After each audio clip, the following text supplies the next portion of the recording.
Last week alone, 567 people waited over 2 days to get a call from Test and Protect. It is alarming that months after the pandemic first hit, the government is still playing catch up on this. When will these dangerous delays be eliminated?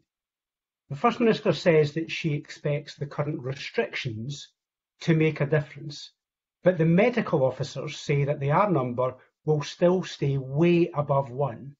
So the restrictions won't make enough of a difference, will they? As the First Minister virus continue to grow, what does this mean for the elimination strategy? And are we stuck with a package of restrictions that the modelling says just won't work? First Minister. Willie Rennie froze in the middle of that on my screen, unfortunately, so I missed part of his question, but again, I think I got the thrust of it.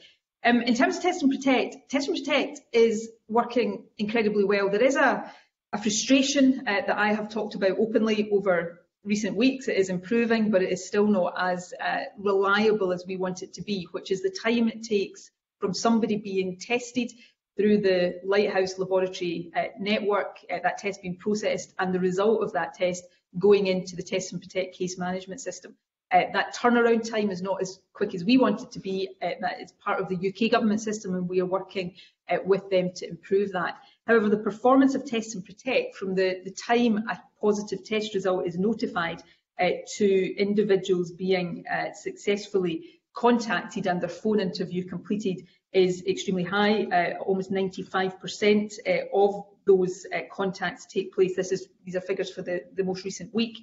Take place within 48 hours. And in the last week, just to give some context, that was almost 3,500 people contacted within that time frame.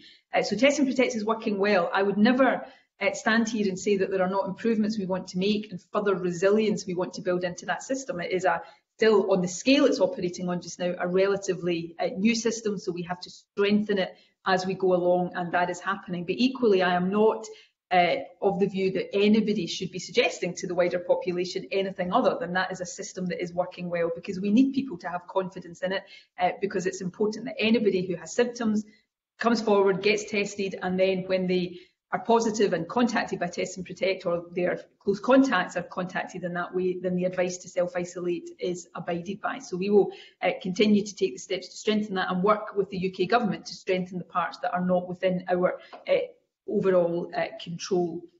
In terms of the measures and the success of them, we've introduced measures that we hope to see bring the R number below 1, but I've said if our ongoing assessment, and we assess these things on a daily basis, although there is a lag effect between measures being introduced and having an effect on the figures, we will not hesitate to introduce additional restrictions, and we will come forward with proposals should we consider that to be necessary. But the restrictions that have been in place in Scotland for the last 3 weeks and over the last week have been the toughest restrictions in place anywhere in the UK, both in terms of household restrictions and more recently hospitality restrictions. Of course, we see Northern Ireland now going further, which I think is absolutely justified. Northern Ireland's prevalence of COVID is around 2.5 times higher than Scotland's is right now, but we continue to keep all of this under review, and we continue to take whatever steps we consider necessary.